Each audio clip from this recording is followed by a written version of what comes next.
Hello everyone. In this session, we will learn about variables and data types. Well, when we write any computer programs, we need to store a lot of data. We store this data in variables. Variables are nothing but the names given to the computer memory location which are used to store values in the computer program. Please don't worry about this variable definition now. You will have a clear understanding soon. This variable stores data like name, numbers, etc. The name is string. The number could be an integer or a decimal like this. Python has many built-in data types and they are categorized like this. We have text type, which includes string, and str is the keyword for the string. Then we have numeric types. It includes int, float and complex numbers. Then we have a sequence type list, tuple and range. This is the complete list of default types. Don't worry, we are going to learn all of them one by one. But there is a very interesting thing in Python. You don't have to worry about data types because Python has the ability to decide the type of data as it receives. Let's see this with an example. Suppose you want to store a value of 250 in Python.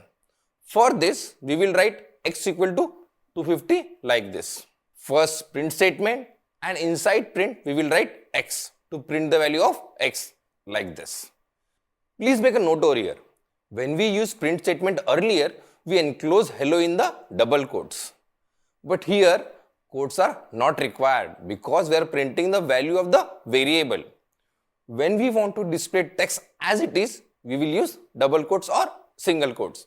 But when we display value inside the variable, quotes are not required.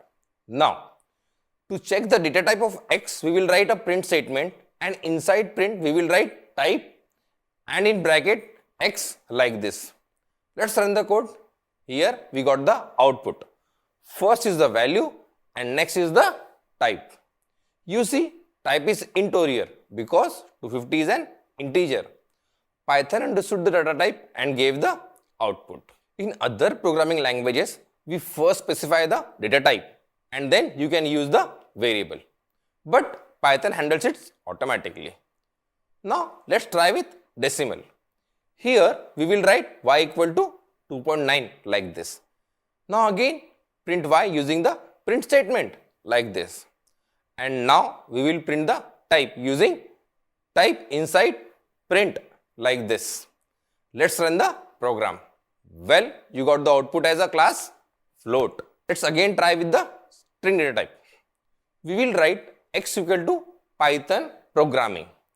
Again, here we have text enclosed in the double quotes because string data in any computer language is enclosed in the double quotes or single quotes. Here is our code to print the variable and then the data type. Let's run the program. Our output shows data type as class str, that is string. Here we draw the conclusion that Python can decide the data type on its own and the software programmer has to focus on the logic. We will learn more about variables and data types in the next session. Thanks for watching.